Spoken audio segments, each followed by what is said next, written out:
wow, another episode with an abrupt ending. This time it was just because of an interruption and not because of my iPad. But, I guess I'm just gonna make this into another episode, so, hey guys! I'm not gonna explain what we did in the last episode because it just feels weird because I'm literally continuing this after the video stopped. But, yeah, whatever. Let's just keep going, because reasons. Okay, there it is. Mr. Wright, please explain to the court what is going on here. Why was there no picture in the album from the day of the murder? Why would the boy have erased the photos he took? Ugh, it's light. Okay. Oh. I can think of only one reason, Your Honor. The Steel Samurai didn't win. That's why Cody deleted those photos. You mean the Steel Samurai lost? Well, Cody, I'm right, aren't I? Tell the truth. The bad guy defeated the Steel Samurai. No way! No! It's impossible! The Steel Samurai never loses! He never loses to anyone, ever! Your Honor, the witness has revealed everything with his words. There was a reason why he lied and told us he didn't take a picture. The same reason he erased his precious photos. For Cody, it was inconceivable that the Steel Samurai could be defeated. However, Cody witnessed the impossible. He saw the Steel Samurai lose, yet to admit what he saw would destroy everything he believed in. That's why he lied and said the Steel Samurai won. He couldn't handle the truth. Order! I will have order! Witness! I mean, Cody, is this true? What did you see? Tell the court what you saw! Ah! Aww. Oh shoot, pursuit. Cody, that day you saw the Steel Samurai lose a fight, right? Okay, you're right! The Steel Samurai fell down. Then he didn't move. Aww. To the poor kid. Order! What kind of stunt are you trying to pull, Wright? The Steel Samurai was the murderer, not the victim. Yet according to your witness's testimony, the Steel Samurai was the one who fell. Mr. Wright, what's going on? Apparently we have all made a serious error. An error? What's this all about? Well, Harry was the victim. But the thing is, he was probably dressed as the Steel Samurai. If you understand what really happened, it's actually quite simple. At the end of the fight, the Steel Samurai fell to the ground and lay still. In other words, the Steel Samurai was not the killer, he was the victim! Don't you see? Jackhammer was the Steel Samurai. Order! So the Steel Samurai in this photograph, you're saying that the man in this costume was the victim, Mr. Jackhammer? That's what I'm saying, Your Honor.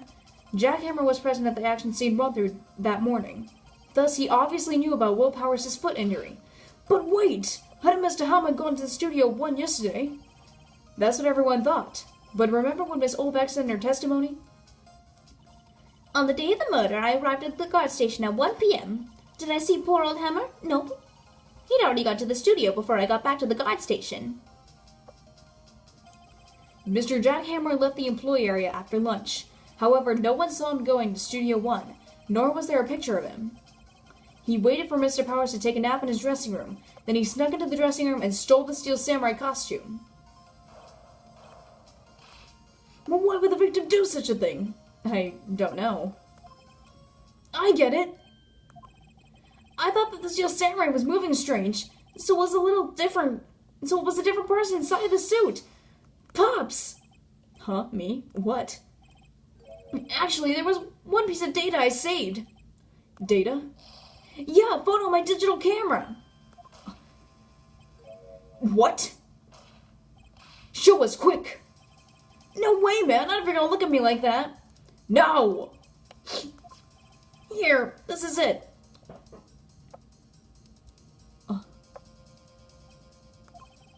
Well, looking at this, it's a little hard to say. I'm afraid that it could be anyone in that costume. Your opinion, Mr. Wright? I agree, Your Honor. This isn't decisive evidence. I'm sorry, this doesn't look like it's the proof we need. I'll give it back. Wait, Phoenix. Mia? What? Look at that photo once more. That's it, Phoenix. That photo is all the evidence you need to win this trial. What?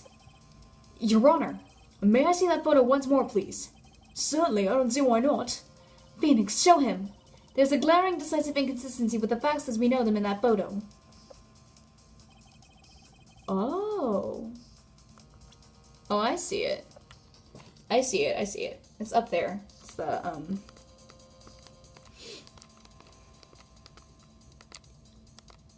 Yeah, I'm trying to get it, like, exact. Your Honor, look at this. I see a gate. Might I draw your attention to the number on that gate? The number? Ah, yes. Well, it's hard to see, but it looks like a 2. Clearly not a 1, Your Honor, correct? Ah! I believe Mr. Edgeworth sees what I'm getting at. But that's impossible. What's all this about? Please explain so that I might be shocked along with the rest of the court. I'll use the studio guide map. The body was found here in Studio 1. However, what do we see in this photo that was taken at the time of the murder? It does not say 1 on that gate in the photo. Your Honor, here is the true scene of the crime. It is Studio 2. Here, at Studio 2. I see. That would explain the 2 on the gate in the photo. Your Honor, I find it very significant that the murder took place in Studio 2. Very significant. The trailer is there. The path was blocked. Aha! As you may recall, there was a trailer in Studio 2. Now, on that day, a meeting was held in that very trailer. There was a break in the meeting corresponding to the time of death. During that break, Mr. Salmonella and Ms. D. Vasquez were outside. They were at the scene of the crime. Ooh! The path to the trailer was blocked. So we have heard. The path was blocked at 2:15. In other words, the victim went to Studio 2 before that time. Yes, I suppose that would be the case. Remember Mr. Salmonella's testimony? Allow me to remind the court. He said no one in the trailer was guilty because they could have not gone to Studio 1. Yet in actuality, the reverse was true. Only someone in the trailer could have committed this murder. They were the only ones with access to the scene of the crime, Studio 2!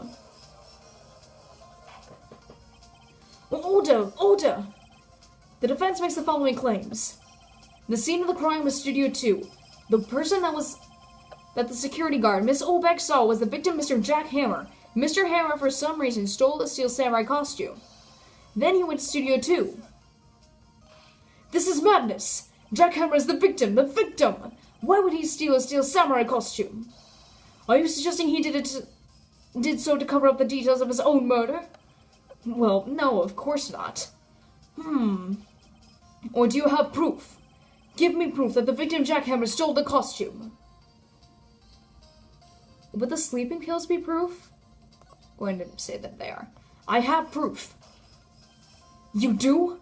You do, Mr. Wright. Now that they're so surprised, I'm suddenly much less confident. I think I'm right, though. Here's my proof that Jack Hammer stole the costume. Must be that. This is it. An empty medicine bottle? I found this on the table in the employee area. The same table where Mr. Hammer and Mr. Powers ate. The label reads sleeping pills. Sleeping pills? The defendant, Mr. Powers, spent that entire afternoon sleeping. He was drugged by Mr. Hammer. Wait a moment. That bottle does raise some suspicions, yes. But there is no proof that Mr. Hammer used it. Your Honor, I have an idea.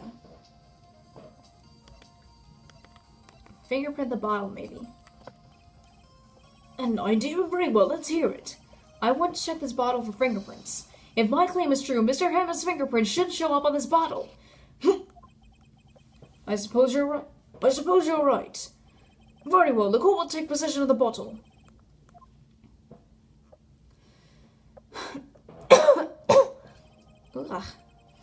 This court will suspend proceedings on the current trial for today. Cody Hagen's testimony has revealed new possibilities in this case. In fact, new things may have happened very differently than we previously thought. The steel samurai seen by Miss Olbeck may have been the victim, Jack Hammer. The scene of the crime was not Studio 1, but Studio 2, and those in the trailer did have time to commit murder. Mr. Wright? Yes, Your Honor? Your homework is to find the answer to the following question. Why would Mr. Hammer steal the steel samurai costume? Also, who killed him and why? Find the answers for me by tomorrow. And that's a lot of homework. Mr. Edgeworth, you will need to reconsider your stance in this case. Above all, you will need to reconsider your suspicions of Mr. Will Powers. As you say, Your Honor. This trial will be extended until tomorrow. This is the last extension. Very well. Court is adjourned. Okay, we're still going. Phew. That was a close one. We were saved by a hair, but that's all that counts. I thought seriously about going home about 3 times during the trial. Me too. Really? You both seem so confident. Ha, maybe I should take up a career in acting? I was ready to pronounce you dead about 3 times back there. Me too. Dead? Oh, of course we're kidding. Are you sure? I wasn't kidding. Now, Mr. Powers, we have to go make our final investigation. But I promise you we'll find the true killer by tomorrow's trial. Right, thanks. Woo! Okay. Okay. Ah!